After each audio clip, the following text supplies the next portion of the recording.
జై శ్రీరామ్ అందరికీ నమస్కారం. వెల్కమ్ టు న్యూస్ అఖండ. నేను మీ కస్తూరి శ్రీధర్. మిత్రులారా, మన దేశ ప్రధాన ప్రతిపక్ష నేత ఎవరా? ఫిరోజ్ జహంగీర్ గాంధీ మనవడం, ఇందిరాగాంధీ మనవడం రాహుల్ గాంధీ ఏ మాత్రం కూడా సిగ్గుపడకుండా, సిగ్గు లేకుండా మన దేశం గురించి దారుణంగా ఏ మాత్రం బాధ్యత కూడా లేకుండా ఒక భారతీయుడు అనేవాడు ఎవడు కూడా ఆ మారి మాట్లాడు అటువంటి తీవ్రమైన వ్యాఖ్యలన్నీ కూడా చేశాడు. ఎవరు? రాహుల్ గాంధీ.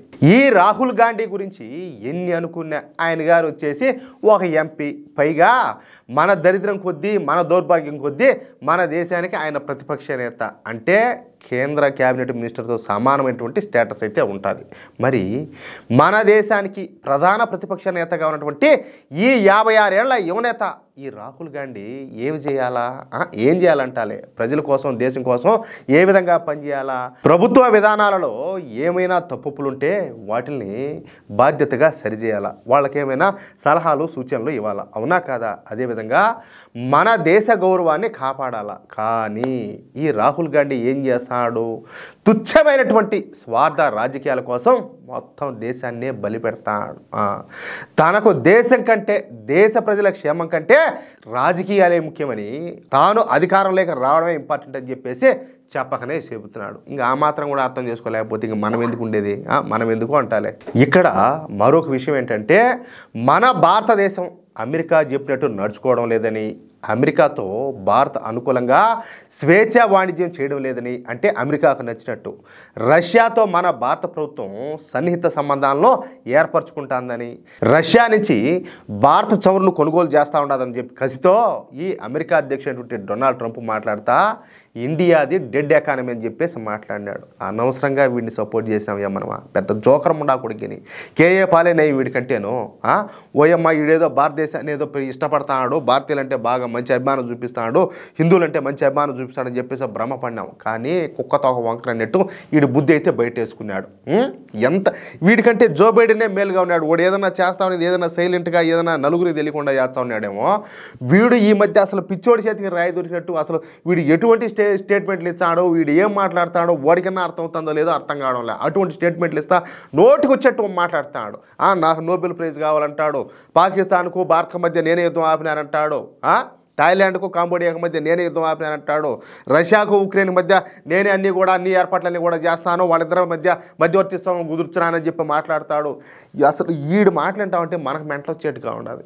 మార్పు అసలు ఈ అమెరికా అధ్యక్షుడా లేకపోతే ఈ ఎవడా అనేది నాకు అర్థం కావడం లేదు. అంత వర్స్ట్ బిహేవియర్ ఇయ్యని. ఇకపోతే ఇండియా రష్యాతో స్నేహం కోరుకుంటుందని, కానీ రష్యాలాగే ఇండియన్ ఎకానమీ కూడా డెడ్ ఎకానమీ అని చెప్పేసి ఈ ట్రంప్ మాట్లాడినాడు.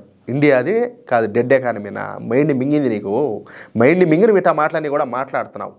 ఈ రెండు దేశాలు కూడా పతనమైనటువంటి ఆర్థిక వ్యవస్థలను మరింత కిందికి తీసుకొని పోతాయి. అయితే వాటిల్లో అయితే నేను అసలు పట్టించుకోనని చెప్పేసి ఈయన గారు తీవ్రమైనటువంటి మాటలన్నీ కూడా మాట్లాడినాడు. కాదురా స్వామి, నిన్ను ఎవడురా పట్టించుకోమన్నాడు? అంటే ఇన్ని రోజులు భారతదేశాన్ని పోషించింది నువ్వేనా? నువ్వా మీ నాయన? లేకపోతే మీ వాళ్ళు ఎవరన్నా? నువ్వు పట్టించుకునేది ఏంది? నువ్వు పీకి కట్టలు కట్టేది ఏంది? నువ్వు చేసేది ఏంది? అసలు ఎవడివిరా నువ్వు స్వామి?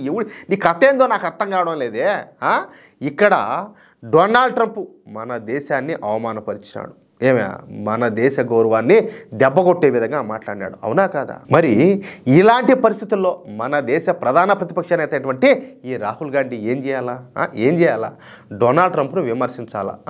మా దేశం ఈ విధంగా ఉండాలి, మేము ఈ విధంగా ఆర్థికంగా బలోపేతం అవుతున్నాం, ఏది గతంలో మాదిరి లేదు పరిస్థితి, ఇప్పుడు పరిస్థితి మారుతుంది, దేశంలో ఉండే ప్రజలంతా కూడా వాళ్ళ జీవన ప్రమాణాలు అయితే మెరుగుపడుతున్నాయి, ప్రపంచంతో ఈరోజు మేము పోటీ పడతాం అని చెప్పేసి మాట్లాడాలా. ఇంకొకటి నువ్వేం చేయాలా? నీ చేత అయితే, నీ చిత్తశుద్ధి ఉంటే, నీకు దమ్ముంటే, నిజంగా నువ్వు భారతీయుడు అయితే నువ్వేం చేయాలా?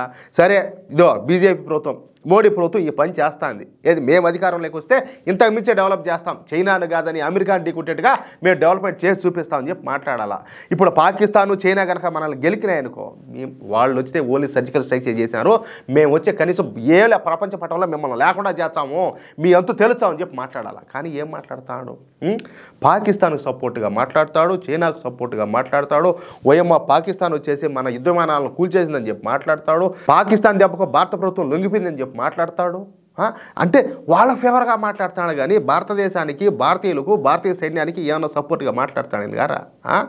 డొనాల్డ్ ట్రంప్ని విమర్శించాలి ఈ మనిషి, కానీ ఏం చేస్తున్నాడు? డొనాల్డ్ ట్రంప్ వ్యాఖ్యలు తప్పు పట్టాల్సింది పోయి, డొనాల్డ్ ట్రంప్ను నిలదీయాల్సింది పోయి ఏం చేస్తాడు ఈ రాహుల్ గాంధీ? ఏ మాత్రం సిగ్గుపడకుండా డొనాల్డ్ ట్రంప్ వ్యాఖ్యల్ని సమర్థిస్తా మాట్లాడుతున్నాడు.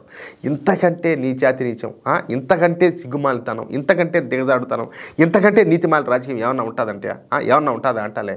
డొనాల్డ్ ట్రంప్ నిజం చెప్తున్నాడంట. ఇండియన్ ఎకానమీ గురించి అమెరికా అధ్యక్షుడు డొనాల్డ్ ట్రంప్ చేసినటువంటి సంచలన వ్యాఖ్యలను ఈ 56 ఏళ్ల యువనేత, కాంగ్రెస్ అగ్రనేత, ఈ ఎంపీ రాహుల్ గాంధీ పూర్తిగా సమర్థించేశాడు. అంటే క్లీన్ చిట్ ఇచ్చేసాడు. అవును, నువ్వు చెప్పింది నిజమేనని చెప్పి క్లీన్ చిట్ ఇచ్చేసాడు. ఈయన గారు మాట్లాడతా ప్రధాని మోడీ హయాంలో భారత ఆర్థిక వ్యవస్థను చంపేశారని చెప్పేసి దరిద్రపు ఓటు కామెంట్స్ అన్నీ కూడా చేశాడు. మోడీనే దేశ ఎకానమీని చంపేశాడంట. నిజంగా ఈడ గుజ్జనేది ఉంటే ఎవడికైనా కూడా ఈయన ఏం మాట్లాడుతున్నాడో, ఎట్ట మాట్లాడుతున్నాడో ప్రతి ఒక్కరికి కూడా అర్థమవుతుంది. ఈ రాహుల్ గాంధీ మాట్లాడి ఇంకొక మాట చెప్పేదా, ఆదానికి, అంబానీకి సాయం చేయడం కోసమే బీజేపీ ఆర్థిక వ్యవస్థను నాశనం చేసిందని చెప్పి మాట్లాడినాడు. నిన్న పార్లమెంట్లో దీనికి మోడీ గారు ఒక మంచి సమాధానం చెప్పినాడు. ఊరినైనా నీకు అట్లా కావాలనుకుంటే ఏముండదు, ఆదాని షేర్లు కొనచ్చు కదా నువ్వు, అప్పుడు నువ్వు బాగా డబ్బులు సంపాదించవచ్చు కదా అని చెప్పి మాట్లాడినాడు. అప్పటికైనా బుద్ధి రావాలి కదా, ఎందుకు వస్తుంది? ఎందుకంటే కావాలని మాట్లాడుతాను కదా. కానీ నిజం లేకొస్తే మన భారతదేశ ఆర్థిక వ్యవస్థ ఈ మధ్యనే గాడిన పడింది. ఎప్పుడో మోడీ గారు వచ్చిన తర్వాతనే. ఇప్పుడిప్పుడే మన భారత ఆర్థిక వ్యవస్థ వేగంగా అడుగులేస్తుంది. నరేంద్ర మోడీ గారు ప్రధానమంత్రిగా బాధ్యతలు స్వీకరించిన తర్వాత గత 11 సంవత్సరాల కాలంలో 10 సంవత్సరాల పాటు చైనాను దాటిపోయి ప్రపంచంలోనే అత్యధికంగా వృద్ధి రేటును అయితే నమోదు చేసింది. సగటున 7-8% వృద్ధి రేటుతో భారత్ అయితే వాయువేగంతో దూసుకుపోతుంది. ఈ మధ్యనే అంతర్జాతీయ ద్రవ్యనిధి సంస్థ అయినటువంటి IMF ఒక ప్రకటన విడుదల చేసింది. భారత్ వేగంగా అభివృద్ధి చెందుతుందని, భారత్లోకి పెద్ద ఎత్తున పెట్టుబడులన్నీ కూడా వస్తున్నాయని, భారత్లో సంపద సృష్టి వేగంగా జరుగుతుందని, ఈ సంవత్సరము అదేవిధంగా వచ్చే సంవత్సరం కూడా భారత్ స్థిరంగా 6.4% వృద్ధి రేట్ అయితే కనబరుస్తుందని, ఇది చైనా కంటే చాలా ఎక్కువని, అంతేకాకుండా ప్రపంచంలోని అన్ని దేశాల వృద్ధి రేటు కంటే ఇది చాలా ఎక్కువ అని చెప్పేసి IMF పేర్కొనింది. వాళ్ళు నివేదిక విడుదల చేసినారు వాళ్ళు. కానీ మన దేశ ప్రధాన ప్రతిపక్ష నేత అయినటువంటి ఈ రాహుల్ గాంధీ మాత్రం ఇవేమీ కూడా పట్టించుకోకుండా, కనీసం నువ్వు ఇంటర్నేషనల్ మానిటరీ ఫండ్ చెప్పింది, ఆ సంస్థ చెప్పిందన్నా నువ్వు వినాలి కదా, అది కూడా పట్టించుకోకుండా భారత ఆర్థిక వ్యవస్థ ఒక చనిపోయిన ఆర్థిక వ్యవస్థ అని మాట్లాడినాడు. భారత ఆర్థిక వ్యవస్థను ప్రధాని మోడీ చంపేశాడని చెప్పేసి నోటికొచ్చేట్టు మాట్లాడి రాక్షసానందం పొందుతున్నాడు. కానీ రాహుల్ గాంధీకి బుద్ధి చెప్పే రోజులైతే దగ్గరలోనే ఉన్నాయి. రాహుల్ గాంధీకి మాత్రం తగిన విధంగానే జరిగే పని అయితే జరుగుతుంది. అదే విషయం ఒకటి నేను చెప్పేది. ఇప్పుడు రాహుల్ గాంధీ ఏం మాట్లాడుతాడు, ఈ డొనాల్డ్ ట్రంప్ ఏం మాట్లాడుతున్నాడు, ఈ మనకు అనవసరం. ఇప్పుడు దోవమిటి ఏనుగు పోతాను అనుకో, ఊరకొక్కలన్నీ మరుగుతానే ఉంటాయి, వాటిలో ఏనుగు పట్టించుకుంటుందా? దాన్ని అది పోతానే ఉంటుంది. దగ్గరికి వచ్చి లాగిపెట్టి ఒకటి దొబ్బుతుంది. ఏది ఇది కొట్టే దెబ్బకు అది 6 పోతుందో ఇంకా అంత స్టేడియం అవతల పోయి పడుతుందో కూడా తెలియదు. అట్లా ఉంటుంది మ్యాటర్ అయితే. ఇప్పుడు మనం ఎదుగుతున్నాం. మోడీ అంటే వీళ్ళకి అక్కసు, బీజేపీ అంటే అక్కసు. దేశం అయితే ఆర్థికంగా అభివృద్ధి చెందకూడదు. గత 10 సంవత్సరాల కాలంలో మన దేశం ఏ స్థాయిలో అభివృద్ధి చెందిందో మనం కళ్ళారా చూస్తున్నాం. మనం ప్రత్యక్ష సాక్షులం. ఒకడేది గోసిగాడు మనం చెప్పేది. ఎవడి అసలు డొనాల్డ్ ట్రంప్ గాడు ఓడి బతుకు ఓడి దేశాన్ని ఓడి చక్కదిద్దుకుంటే చాలు, సంకన ఆగిపోతాను దేశం. కాదు ఓళ్ళేంది ఒకరి నీతులు చెప్పేది, వాళ్ళకి అంత సీన్ ఉండదు. ఇంతకో కాదు మనకు పాఠాలు చెప్పే అంత సీన్ అమెరికాకు ఉండదా అంటాలే. అది విషయం. కాబట్టి మనం ఎప్పటికప్పుడు వాస్తవాలను మనం తెలుసుకోగలిగితే ఇటువంటి డెకాయిట్లు, ఈ జోకర్లు, బ్రోకర్లు వీళ్ళంతా కూడా కనపడరు. ఏ కాలగమనంలో కలిసిపోతారు. అది విషయం. అయితే మనం ఒకటే వాస్తవాలను ఎప్పటికప్పుడు తెలుసుకుంటూ ఉండాలా. ఇలాంటి వాళ్ళకు సమయం దొరికినప్పుడు అద్దాలంతే.